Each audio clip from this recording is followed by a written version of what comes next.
जकी vaccination drive की जानकारी। जाप कार्यकर्ताओं ने निकाला नीतीश कुमार की अर्थी जुलूस। पप्पू यादव की गिरफ्तारी से पार्टी कार्यकर्ताओं में आक्रोश। जाप कार्यकर्ताओं ने की सीएम के खिलाफ नारेबाजी। झारखंड में बढ़ाई गई स्वास्थ्य सुरक्षा सप्ताह की अवधि। मिनी लॉकडाउन को लेकर प्रशासन हुआ अलर्ट। सभी वकीलों फिजिकल और वर्चुअल रूप से नहीं करेंगे काम। और बीएसएफ जवान मनजीत झा का हार्ट अटैक से हुआ निधन। शहीद को अंतिम विदाई देने के लिए लोगों का उमड़ा हुजूम। जवान को दी सच्ची श्रद्धांजलि। नमस्ते, आप देख रहे हैं वीआईपी न्यूज और मैं हूं आपके साथ राखी लांबा। झारखंड के सीएम हेमंत सोरेन ने रामगढ़ जिले के घाटोटांड में ऑक्सीजन युक्त 80 बेड के कोविड केयर सेंटर का उद्घाटन किया। यह उद्घाटन सीएम सोरेन ने ऑनलाइन माध्यम से किया।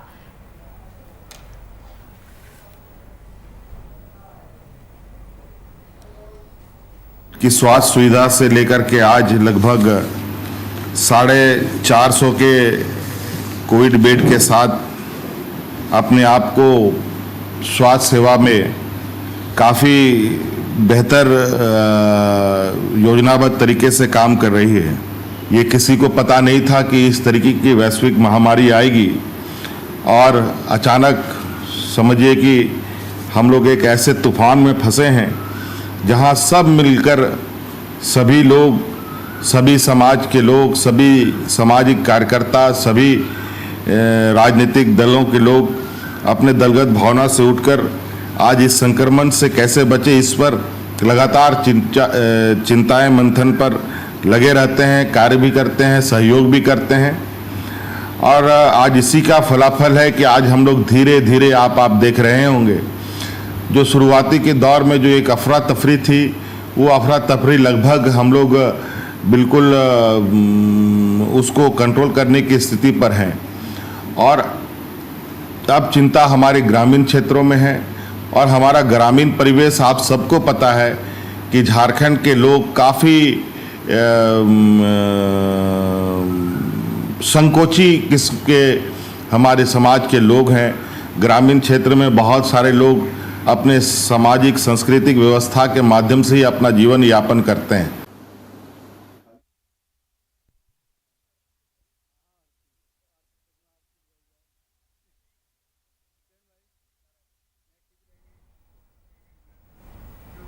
वहीं सहरसा में जाप संरक्षक के कार्यकर्ताओं ने पप्पू यादव की गिरफ्तारी के विरोध में सीएम नीतीश कुमार का अर्थी जुलूस निकाला। इसी के साथ कोरोना काल में पप्पू यादव की गिरफ्तारी से पार्टी के कार्यकर्ताओं में काफी आक्रोश देखा जा रहा है, जिसमें जाप कार्यकर्ता इस जुलूस को जाप जिला अध्यक्ष रंजन यादव के आवास तक शिवपुरी ढाला तक लेकर गए। वहां हिंदू रीति रिवाज से अर्थी को जलाया गया। इस दौरान जाप कार्यकर्ताओं ने सीएम नीतीश कुमार के विरोध में जमकर नारेबाजी की और पप्पू यादव की रिहाई की मांग की। मौके पर समीर पाठक ने नीतीश कुमार पर निशाना साधा और उन्होंने ये कहा है कि अगर पप्पू यादव की रिहाई नहीं होती तो लोग पंचायत से लेकर जिला तक अनवरत इस आंदोलन को जारी रखेंगे।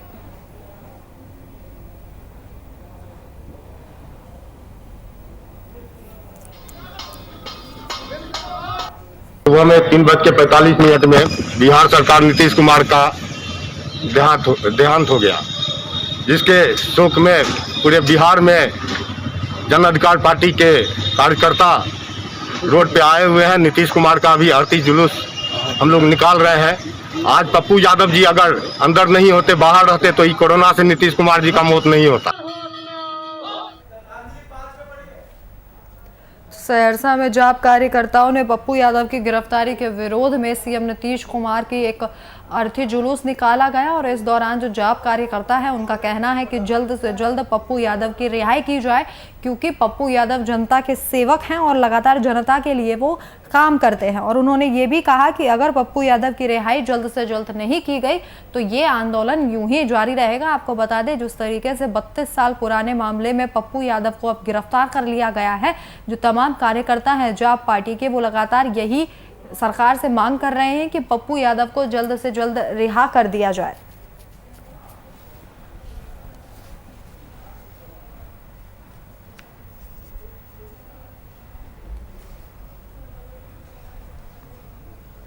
प्रदर्शनकारियों ने सीएम का अर्थी जुलूस निकाला है और उनका कहना है कि जब तक पप्पू यादव को रिहा नहीं कर देते तब तक ये आंदोलन यूं ही जारी रहेगा।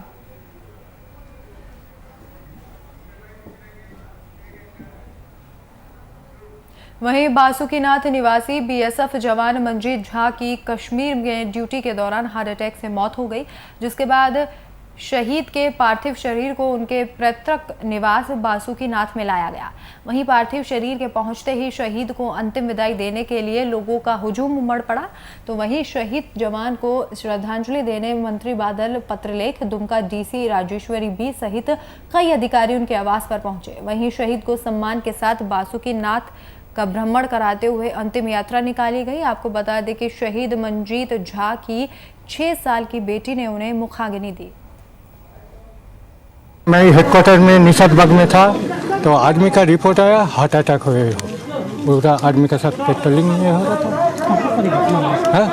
घटना हुई ये सर शनिवार को 10 बजे। कहाँ पर घटना? वो उड़ी से बॉर्डर में। और यह क्षति व्यक्तिगत के साथ साथ समाज के साथ साथ विधानसभा क्षेत्र और जिले के साथ साथ देश की क्षति है। कश्मीर के यूरी में ड्यूटी करना अपने आप में एक देश सेवा की मिसाल है।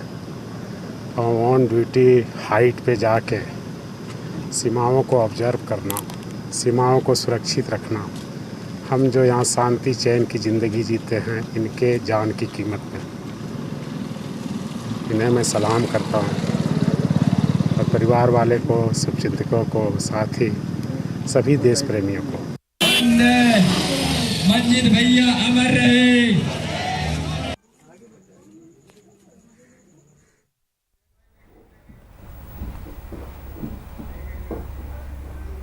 भारत कोरोना की लड़ाई में लगातार स्वदेशी वैक्सीन का इजाद कर रहा है, जो कि रक्षा मंत्रालय के वैज्ञानिकों की मेहनत का नतीजा है। बिहार के बीजेपी प्रवक्ता ने देश के वैज्ञानिकों और भारत सरकार की तारीफ करते हुए देश के सभी राजनीतिक दलों से एकजुट होने की अपील की है, जिससे कोरोना से जंग जीती जा सके।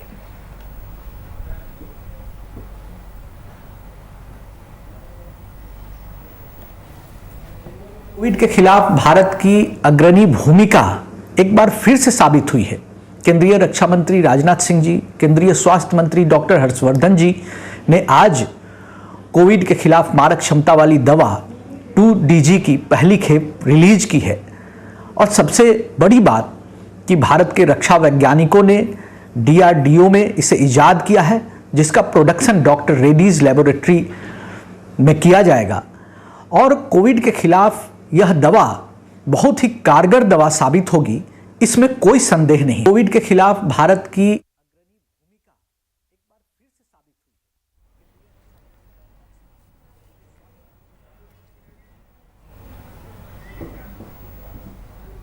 बिहार के नेता प्रतिपक्ष तेजस्वी यादव की तरफ से सीएम नीतीश कुमार से इस्तीफे की मांग पर हम पार्टी ने हमला किया है। तेजस्वी यादव के फेसबुक लाइव पर पार्टी के प्रवक्ता दानिश रिजवान ने तेजस्वी को नसीहत दी और कहा कि वो सोशल मीडिया पर इस तरह का बयान देने से परहेज करें। वहीं तेजस्वी के सत्ता की मांग पर दानिश रिजवान ने कहा कि तेजस्वी जनता के बीच जाकर काम करे। वहीं जेडीयू की ओर से प्रवक्ता अभिषेक झा ने तेजस्वी यादव की बयानबाजी को काम नहीं करने का बहाना बताया है। प्रतिपक्ष तेजस्वी यादव जी के आज जो फेसबुक के माध्यम से जनसंवाद स्थापित हुआ था, तो हमें उम्मीद थी कि जनता भी अपनी राय कुछ रखेगी, लेकिन नेता प्रतिपक्ष सीधे सीधे माननीय मुख्यमंत्री जी से आज इस्तीफा मांग रहे थे और इस्तीफा मांगकर कह रहे थे कि सत्ता हमको सौंप दीजिए, हम बिहार चला के बताएंगे। मैं उनको बता देना चाहता हूं कि 15 साल बिहार की जनता ने आपके माता पिता को सरकार सौंपी थी। बिहार की क्या स्थिति की ये पूरी इतनी फजीहत इतनी थूथू होने के बाद आखिरकार नेता प्रतिपक्ष तेजस्वी यादव जी अपनी रियलिटी को भांपते हुए वर्चुअली ही फेसबुक के माध्यम से प्रकट तो हुए और एक से एक बहाने दिए, एक से एक एक्सक्यूजेस बनाए। हम उनके उत्तम स्वास्थ्य की कामना करते हैं, लेकिन कोई आम आदमी भी जब उनके एक्सक्यूजेस को सुनेगा तो समझ जाएगा कि जैसे कोई बच्चा जब पढ़ाई नहीं करना चाहता है तो बहाने बनाता है, ठीक उसी प्रकार तेजस्वी यादव जी जनता के काम नहीं करना चाहते हैं, इसलिए बहाने बनाते हैं। और बड़े ताज्जुब की बात है ये अपने विधायकों को आदेश देते हैं कि आप अपने क्षेत्र में रहिए, कोविड केयर सेंटर चलाइए, जनता की मदद करिए, लेकिन ये खुद अपने क्षेत्र में नहीं जाएंगे, इनके भाई तेज प्रताप यादव क्षेत्र में नहीं जाएंगे। शायद इसी वजह से इनके क्षेत्र की जनता ने इनके लापता तेजस्वी ने सीएम के इस्तीफे की मांग की और उन्होंने फेसबुक लाइव करते हुए कहा कि सत्ता की चाबी हमें सौंप दें और हम काम कर कर दिखाएंगे, जिसे लेकर अब राजनीति गर्म हो गई है। ऐसे में बीजेपी की ओर से कहा जा रहा है, उन्हें नसीहत दी जा रही है कि आप काम करें, सत्ता पक्ष के साथ खड़े हों, ये राजनीति का समय नहीं है। और ऐसे में अब लगातार तेजस्वी यादव पर भी जो तमाम पार्टियां हैं वो हमलावर होती दिखाई दे रही हैं। वहीं नेता प्रतिपक्ष तेजस्वी यादव के लाइव से बिहार की राजनीति एक बार फिर से गर्म हो गई है। इस लाइव पर पक्ष और विपक्ष दोनों की मिलीजुली प्रतिक्रिया सामने आई है। वहीं तेजस्वी यादव के लाइव पर बीजेपी प्रवक्ता निखिल आनंद ने भी निशाना साधा है। निखिल आनंद ने कहा कि तेजस्वी यादव खबरों की सुर्खियों में बने रहने के लिए कई तरह के करतब कर रहे हैं। साथ ही उन्होंने तेजस्वी पर नेगेटिव माहौल बनाने का भी आरोप लगाया और साथ ही सलाह देते हुए कहा कि राजनीति करने की बजाय कोविड के खिलाफ लड़ाई में सरकार के प्रति सहयोगी भूमिका निभाए। नेता विपक्ष तेजस्वी यादव जी खबरों की सुर्खियों में बने रहने के लिए तरह तरह के करतब कर रहे हैं। कभी वर्चुअल मीटिंग करते हैं, कभी फेसबुक लाइव करते हैं और सारी बातें ऑफ्ट रिपीटेड है। मैं उनसे रिक्वेस्ट करूंगा कि भाई साहब, आप रिएक्टिव होने की बजाय थोड़ा सा नेता विपक्ष के तौर पर क्रिएटिव हो जाएं। आप सरकार के प्रति सहयोगी भूमिका निभाएं इस कोविड की त्रासदी के दौर में। आज जब 2DG दवा का इजाद किया गया है, उसकी पहली खेप रिलीज की जा रही है रक्षा मंत्री जी, केंद्रीय स्वास्थ्य मंत्री जी के द्वारा, तो आप फेसबुक लाइव करने बैठ गए और देश में जिस तरह का निगेटिव कोनोटेशन तैयार करके एक निगेटिव माहौल तैयार आप कर रहे हैं इस कोविड की त्रासदी के दौर में, वो अफसोसजनक है। नेता विपक्ष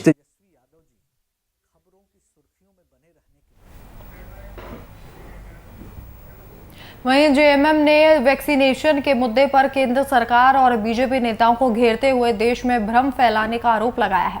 इस दौरान पार्टी के केंद्रीय महासचिव सुप्रियो भट्टाचार्य ने प्रेस बयान जारी कर दिया है और कहा कि झारखंड को 18+ के युवाओं के टीकाकरण के लिए करीब 3 करोड़ डोज चाहिए और अब तक केवल 3.25 लाख डोज ही मिले हैं और इस हफ्ते 2 लाख डोज मिलने की बात कही जा रही है। इस रफ्तार से हम किस दिशा में जा रहे हैं, ये इस समझ से परे है।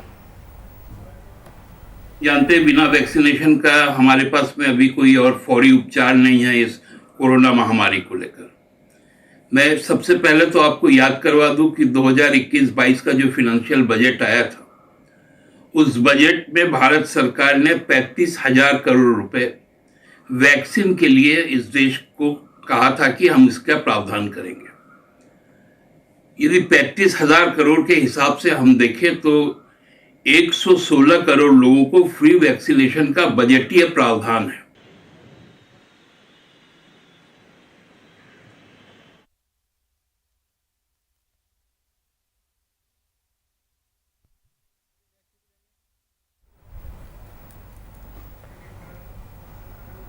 पाकुड़ के हिरणपुर थाना में थाना प्रभारी अमित तिवारी के नेतृत्व में बढ़ते संक्रमण की चेन को तोड़ने के लिए 27 मई तक के लिए बढ़ा दिया गया है। इसके साथ ही स्वास्थ्य सुरक्षा सप्ताह के तहत सरकार के जारी किए गए नए गाइडलाइन के मद्देनजर आवागमन करने वाले निजी वाहनों की ई-पास की भी चेकिंग लगातार की जा रही है। लेकिन वहीं सड़कों पर निकलने वाले कई वाहनों के पास ई-पास नहीं था, जिसके बाद वाहनों को कुछ घंटों के लिए थाना के अंदर रखा गया। मेडिकल और राशन संबंधित बाजार करने के लिए घर से निकले थे, उन वाहनों को छोड़ दिया गया और वहीं कई लोगों की संस्था की आईडी देखकर उन्हें छोड़ दिया गया। इसके साथ ही बगैर ई-पास वालों को कुछ घंटों तक हिदायत दी गई और उसके बाद उन्हें भी छोड़ दिया गया ताकि अगली बार वे लोग ई-पास बनाकर ही आवागमन करें और अगर अगली बार ऐसा होता है तो उनसे जुर्माना भी वसूला जाएगा और कार्रवाई भी की जाएगी।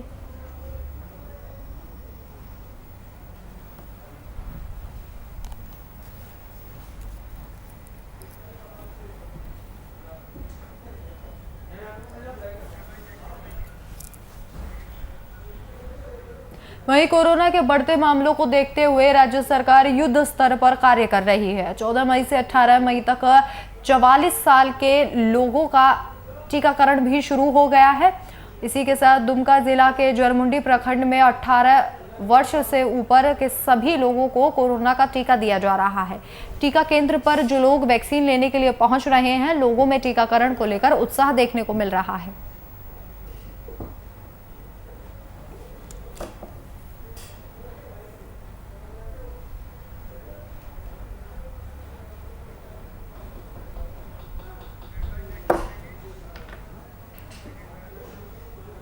वहीं शेखपुरा अभ्यास मध्य विद्यालय में संचालित सामुदायिक रसोई का वीडियो कॉन्फ्रेंसिंग के जरिए सीएम ने निरीक्षण किया।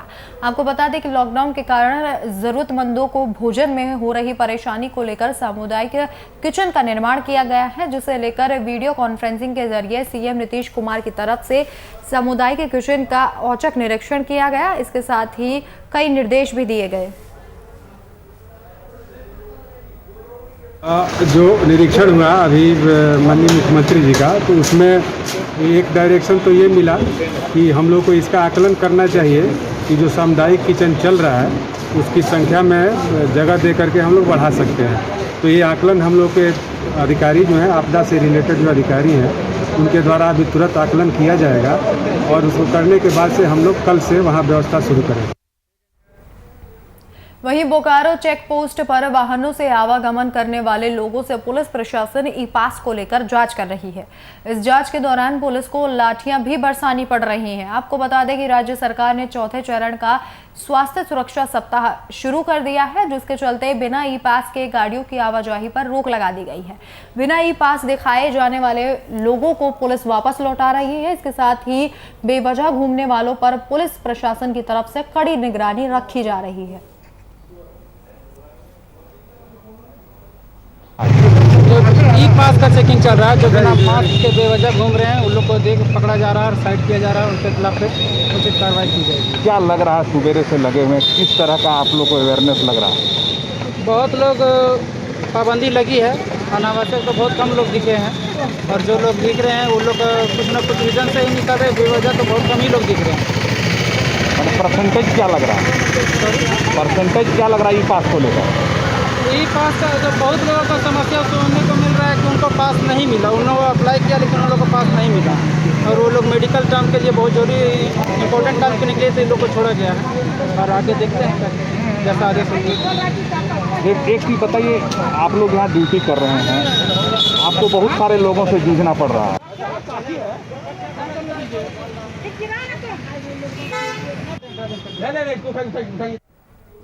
वहीं बक्सर के सिमरी अंचल अधिकारी अनिल कुमार की मुश्किलें कम होने का नाम नहीं ले रही हैं। पिछले दिनों जहां उन पर जबरन एक व्यक्ति के घर में ताला बंद करने और अभद्रता करने का मामला सामने आया था, जिसका पिछले दिनों ऑडियो भी वायरल हुआ था। इसी बीच अंचल अधिकारी सिमरी थाना क्षेत्र के बड़का गांव सबल पट्टी पहुंच गए, जहां उन्होंने जमीन विवाद के मामले में एक पक्ष के लोगों के साथ अभद्रता शुरू कर दी, जिसके बाद किसी ने सारे घटनाक्रम का वीडियो बना लिया। मामले में युवती ने सिमरी थाने में एफआईआर दर्ज कराई। इसके साथ ही अंचल अधिकारी ने भी सरकारी काम में बाधा डालने के आरोप में एफआईआर दर्ज कराई है। क्या मामला है वहाँ पर, क्या हुआ था आप लोगों के साथ? सर अचानक से कुछ लोग 8-10 लोग आए, दरवाजा खुलवा के रहे थे। मैं जब दरवाजा खोली तो वो लोग अभद्र भाषा का प्रयोग करने लगे। बोले कि निकाल अपनी माँ को बोल बुला के ला, दरवाजा क्यों रास्ता तुम लोग रोक रहे हो, रास्ता खुलवाओ, ये सब बोल रहे थे। कौन लोग? सीओ थे जो सिमरी थाना के अंचलाधिकारी हैं, उनके साथ 3-4 गार्ड लोग थे। हमारे गांव के सरपंच थे, वो लोग आए थे। आपके साथ मारपीट भी की गई? हाँ सर, मैं घर में भाग कर गई और उधर से फोन लाकर वीडियो बनाने लगी तो जो सीओ है उन्होंने मुझे थप्पड़ मारा, कान के पास में मारा, मेरा इयरिंग भी गिर गया। आज दोपहर लगभग 11:30 बजे के आसपास हम लोग का गेट खटखटाया तो दीदी जाकर, मेरी बहन पल्लवी कुमारी जाकर गेट खोली तो देखी तो 8-10 लोग आए हुए थे और अभद्र भाषा के प्रयोग कर रहे थे, घर से बाहर निकलो। तो दीदी बोली कि आप लोग कौन है? तो बोले कि हम अंचल अधिकारी सिमरी हैं और क्या वो विधायक साहब के कहने पर आए हैं रास्ता खुलवाने के लिए। और विधायक साहब ने हम लोग को भेजा है और फिर दीदी ने वीडियो बनाना प्रारंभ किया तो उन लोगों ने अभद्र भाषा का प्रयोग किया। उसके बाद दीदी से मारपीट भी की, खून छीन कर फेंक दिया, दीदी को खरूच भी आया। उसके बाद थाने में आवेदन दिए हैं? हाँ, थाने में आवेदन दिए हैं। उसके बाद दीदी का उपचार भी हुआ है, यहाँ आकर ट्रीटमेंट करवाया है। आज दोपहर लगभग 11:30 बजे के आसपास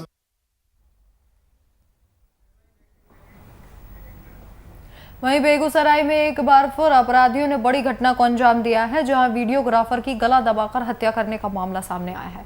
घटना मंसूर चक थाना क्षेत्र के आगापुर गांव की है। जानकारी के अनुसार मृतक काफी बीते दिन वीडियोग्राफी के काम से बाहर निकला था और जब देर शाम युवक घर नहीं लौटा तो परिजनों ने खोजबीन शुरू की और दूसरे ही दिन युवक का शव खेत में मिलने के बाद परिजनों ने थाने में इसकी सूचना दी।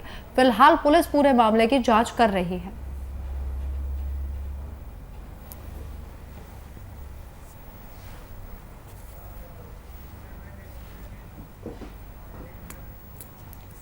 वहीं भागलपुर में नाथनगर में बढ़ते कोरोना संक्रमण को देखते हुए पुलिस के द्वारा मास्क चेकिंग अभियान चलाया जा रहा है, जिसकी कवरेज के लिए एक निजी चैनल के पत्रकार वीडियो बनाने लगे। पत्रकारों की निष्पक्षता को देख नाथनगर थाना में पदस्थापित आनंद किशोर ने पत्रकारों का कैमरा छीनने की कोशिश की, जिसके बाद एसआई ने पत्रकारों के साथ मारपीट भी की। घटनाक्रम पर एसआई आनंद किशोर के साथ साथ चेकिंग अभियान में नाथनगर थाना प्रभारी महाश्वेता सिंह भी मौजूद थी। पीड़ित पत्रकारों के द्वारा भागलपुर के सीनियर एसपी नितिशा गुड़िया को इसकी जानकारी दी गई, जिसके बाद नितिशा गुड़िया ने लिखित आवेदन देने की बात कही है। फिलहाल देखने वाली बात यही होगी कि पत्रकार को मारने वाले एसआई और थाना अध्यक्ष पर कब तक कार्रवाई होती है।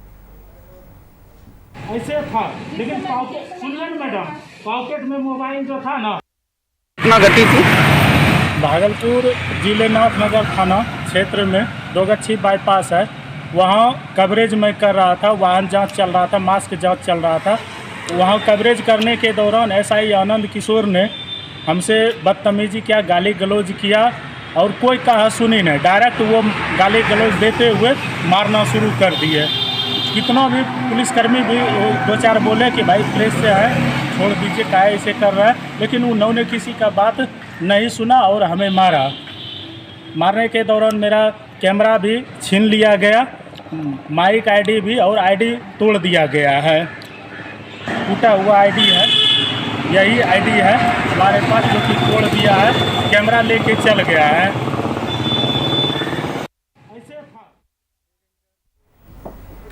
रायबरेली के एक निजी हॉस्पिटल में प्रशासन की लापरवाही का आरोप लगाया गया है। मामला बछरावा थाना क्षेत्र के कल्याण सेवा हॉस्पिटल का है, जहां गर्भवती महिला के प्रसव के दौरान ऑपरेशन में हॉस्पिटल प्रशासन की तरफ से एक बड़ी लापरवाही बरती गई, जिससे महिला की मौत हो गई। वहीं इस घटना से नाराज परिजनों ने हॉस्पिटल में हंगामा करना शुरू कर दिया।